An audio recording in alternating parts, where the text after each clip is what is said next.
ಇನ್ನು corona lockdown ಹಿನ್ನೆಲೆಯಲ್ಲಿ March 22ರಿಂದ Dakshina Kannada ಜಿಲ್ಲೆಯಲ್ಲಿ ಸ್ಥಗಿತಗೊಂಡಿದ್ದಂತಹ ಖಾಸಗಿ ಬಸ್ಗಳ ಸಂಚಾರ ಇವತ್ತು ಬೆಳಗ್ಗಿನಿಂದಲೇ ಆರಂಭಗೊಂಡಿದೆ. ಆ ಮೂಲಕ 71 ದಿನಗಳ ಕಾಲ ಚಲಿಸದೇ ಇದ್ದಂತಹ ಬಸ್ಗಳು ಇದೀಗ ರೂಟ್ಗಳಲ್ಲಿ ಕಾರ್ಯಾರಂಭವನ್ನು ಮಾಡಿದೆ. ರಾಜ್ಯ ಸರ್ಕಾರ ಸೂಚಿಸಿದಂತಹ ಮಾರ್ಗಸೂಚಿ ಪ್ರಕಾರ ಜೂನ್ 1ರಿಂದ ಖಾಸಗಿ ಬಸ್ಗಳನ್ನು ಓಡಿಸುವ ಬಗ್ಗೆ ಬಸ್ ಮಾಲಕರ ಸಂಘ ತೀರ್ಮಾನವನ್ನು ತೆಗೆದುಕೊಂಡಿತ್ತು. ಅದರಂತೆ ಇವತ್ತು ಬಸ್ಗಳು ಕಾರ್ಯಾರಂಭವನ್ನು ಮಾಡಿದೆ ಅನ್ನುವಂತಹ ವಿಚಾರವನ್ನು ನಾವು ಗಮನಿಸಬಹುದು.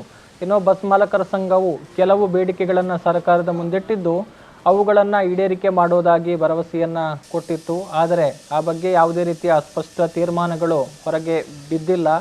ಈ ನಡುವೆ ಸಾರ್ವಜನಿಕರಿಗೆ ತೊಂದರೆಯಾಗಬಾರದು ಎನ್ನುವಂಥ ಉದ್ದೇಶಕ್ಕಾಗಿ ಬಸ್ ಮಾಲಕರು ಇವತ್ತಿನಿಂದಲೇ ಬಸ್ಗಳನ್ನು ರಸ್ತೆಗೆ ಇಳಿಸಿದ್ದಾರೆ.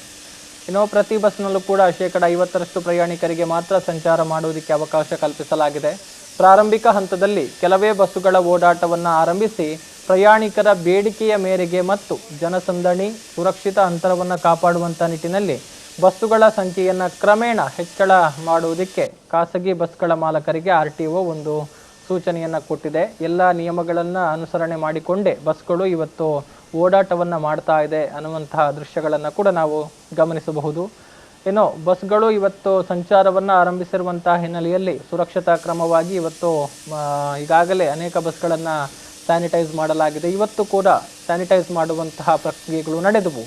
ಮಂಗಳೂರಿನ ಸ್ಟೇಟ್ ಬ್ಯಾಂಕ್ ಬಸ್ ನಿಲ್ದಾಣದಲ್ಲಿ ಪೂರ್ತಿ ಬಸ್ಗಳನ್ನು ಸ್ಯಾನಿಟೈಸ್ ಮಾಡಲಾಗ್ತಾ ಇದೆ. ಸುರಕ್ಷತೆ ದೃಷ್ಟಿಯಿಂದ ಬಸ್ಸುಗಳ ಒಳಗೆ ಮತ್ತು ಹೊರಗೆ ಸಂಪೂರ್ಣವಾಗಿ ದ್ರಾವಣವನ್ನು ಸಿಂಪಡಣೆ ಮಾಡಿ ಅಂದರೆ ಸ್ಪ್ರೇ ಮಾಡಿ ಸೋಂಕು ನಿವಾರಿಸುವಂತಹ ಕೆಲಸಗಳನ್ನು ಮಾಡಲಾಗ್ತಾ ಇದೆ. ಬಸ್ಗಳ ಸೀಟ್ ಇರ್ಬೋದು, ಫುಟ್ ಬೋರ್ಡ್ಗಳಿರ್ಬೋದು, ಎಲ್ಲ ಕಡೆಗಳಲ್ಲಿ ಸಂಪೂರ್ಣವಾಗಿ ಸ್ಯಾನಿಟೈಸರನ್ನು ಸಿಂಪಡಣೆ ಮಾಡಲಾಗ್ತಾ ಇದ್ದು ಪ್ರತಿ ಟ್ರಿಪ್ನ ಬಳಿಕವೂ ಈ ಒಂದು ಪ್ರಕ್ರಿಯೆಗಳು ನಡೆಯುತ್ತೆ ಅನ್ನುವಂತಹ ಮಾಹಿತಿಗಳನ್ನು ಬಸ್ ಮಾಲಕರು ಕೊಟ್ಟಿದ್ದಾರೆ. ಇನ್ನು ಸಾರ್ವಜನಿಕರು ಸುರಕ್ಷಿತ ಅಂತರ, ಮಾಸ್ಕ್ ಹಾಗೂ ಕೈಗಳಿಗೆ ಸ್ಯಾನಿಟೈಸರ್ಗಳನ್ನು ಬಳಕೆ ಮಾಡುವುದರ ಜೊತೆಗೆ ತಮ್ಮದೇ ಆದ ಆಹಾರ ನೀರು ಉಪಯೋಗ ಮಾಡುವಂಥದ್ದನ್ನು ಕಡ್ಡಾಯ ಮಾಡಲಾಗಿದೆ. ಇನ್ನು ಪ್ರಯಾಣಿಕರು ಗುರುತಿನ ಚೀಟಿ ಅಥವಾ ಆಧಾರ್ ಕಾರ್ಡನ್ನು ತಮ್ಮಲ್ಲಿಟ್ಟುಕೊಂಡು ಪ್ರಯಾಣ ಮಾಡಬೇಕು ಅನ್ನುವಂಥ ಸೂಚನೆಗಳು ಕೂಡ ಲಭಿಸಿದೆ.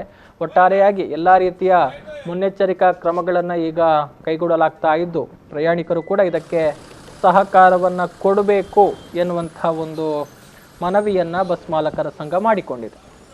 ಕೋವಿಡ್-19 ವೈರಸ್ನ ವಿರುದ್ಧ ಅಭಿಯಾನದಲ್ಲಿ ಈ ಬಸ್ಸುಗಳಲ್ಲಿ ಹೊಗೆ ಮೂಲ ಕೆಲಸವನ್ನು ಆರಂಭಿಸಿದ್ದೇವೆ. ರಾಸಾಯನಿಕವನ್ನು ಸಿಂಪಡಿಸಿ ಪ್ರಯಾಣಿಕರ ರಕ್ಷಣೆಗೋಸ್ಕರ ಇದನ್ನು ಸಿಂಪಡಿಸಲಾಗುತ್ತದೆ. ಇದೊಂದು ಅತ್ಯುತ್ತಮ ರಾಸಾಯನಿಕ. ಇದರ ಹೆಸರು ಬೆಂಜೋಲ್ಕೋನಿಯಂ ಕ್ಲೋರೈಡ್. ಇದನ್ನು ಒಂದು ಅಮೆರಿಕ ನಿರ್ಮಿತ ಸ್ಪ್ರೇಯರ್ ಜೊತೆಗೆ ಸ್ಪ್ರೇ ಮಾಡಲಾಗುತ್ತದೆ. ಇದರ 0.23 ಮೈಕ್ರೋನ್ ಇರುವುದರಿಂದ ನೀರು ತಕ್ಷಣವಾಗಿ ಆವಿಯಾಗಿ ಬರೀ ರಾಸಾಯನಿಕ ಅಷ್ಟೇ ಸೀಟುಗಳಿಗೆ ಅಂಟಿಕೊಳ್ಳುತ್ತದೆ. ಸೊ ಇದನ್ನು ಎಲ್ಲರೂ ಉಪಯೋಗ ಮಾಡಿದೆ ಅಂತ ನಮ್ಮ ಬಸ್ ಅಂಜಿ ಪಿದಾರದಲ್ಲಿ ಜನಸಂಖ್ಯೆ 25-30 ಸೀಟ್ ಬರೋದೊಂದು ನಮಕೊಂಜಿ ಕೈಗೊಂಜಿ ಬ್ಲೌಸ್ ಮಾಸ್ಕ್ ಪೂರ ಕೊಡ್ತಾರೆ ಸೇಫ್ಟಿಗೆ. ಜನ ಅಲ್ತಾಡೆಗೊಂಡು ಇತ್ತೇತು ಓಡ್ ನನ್ನ ಪೋದು ಬರ್ತದೆ. ಇಂಥ 30 ಜನ 8 ಜನ ಲಿಮಿಟ್ ಪಾಡ್ರಂತೆ ಬಸ್ 30 ಜನ 30 ಜನ ಪಾಡ್ಲ ವರ್ಕೌಟ್ ಆಪುಜಿ ಆಂಡ ಸ್ಟ್ಯಾಂಡಿಂಗ್ ಪಾಡ್ಯಾರ ಇಜ್ಜಿ ಬತ್ತಿನಂಜಿ ಸಿಟ್ಟಿಂಗ್ ಮಾತ್ರ ಬೇರೆ ಬಂತೇರಿ. ಸೋಷಿಯಲ್ ಡಿಸ್ಟೆನ್ಸ್ ಮಾತ್ರ ಮೇಂಟೈನ್ ಮಾಡ್ತಾರೆ ಬಸ್. ಹಾಂ, ಒಂಜೊಂದು ಸೀಟ್ ಒಂಜೊಂದು ಜನ ಕುಳ್ಳೋದಿಲ್ಲ. ಪೂರ ಮಾಸ್ಕ್ ಬಾಡ್ದು ಬರೆಯರಿ, ಸ್ಯಾನಿಟೈಸರ್ ಪೂರ ಪಡೆಯರು ಅಂತೇರಿ. ಯೂಸ್ ಮಾಡ್ತದೆ ಮಾತಾಡೋದು. ಇನ್ನು ಗಾಡಿ ಬಿದ್ದಾಡ್ತದೆ.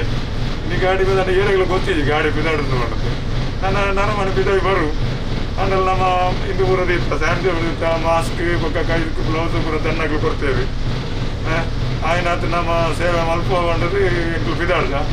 ಇನ್ನು ಕಾಂಡೆ ಬಂದಾಗ ದಾಳ ಇಚ್ಚಾಂಡು ಕಾಂಡೆ ಫಸ್ಟ್ ಇದು ಏತ ಸೀಟ್ ಪಾಡೋದು ಒಂದೊಂದು ನಮ್ಮಂಜಿ 30 ಸೀಟ್ ಪಾಡ್ಲ 30 ಸೀಟ್ ಪಾಡ್ರೆ ಒಂಜಿ ರೂಲ್ಸ್ ಕೊಡ್ತು ದನ್ನಕ್ಲು ಅಂತ 30 ಸೀಟ್ ಪಾಡ್ಲ ಐಟ್ ಜಾಸ್ತಿ ಮಾಡೋಚ್ಚಿ ಐಟ್ಲ ಜಾಸ್ತಿ ನಮಗೆ ಪಾಡ್ರೆ ಆಗುದು ದನ್ನಕ್ಲು ಬಂದಾಗ ಕೇನೋಡ ಬೊಕ್ಕ ನಮಗೆ ದಾಳ ಹೆಚ್ಚಿಗೆ ಹಣ್ಣಾಕ್ಲು ಕೂಡಾಗ್ತದೆ. ಎಕ್ಲು ಬಂದ್ರೆ ನಮ್ಮ ಕಾನೂನು ಹತ್ತದ ಬಂದು ನಮ್ಮ ಕಾಕ್ಲು ಕೇನು ಜನ ನಿಕ್ಲು ಏತು ಜನ ಬಾಡಿಯಾರು ಬಂದು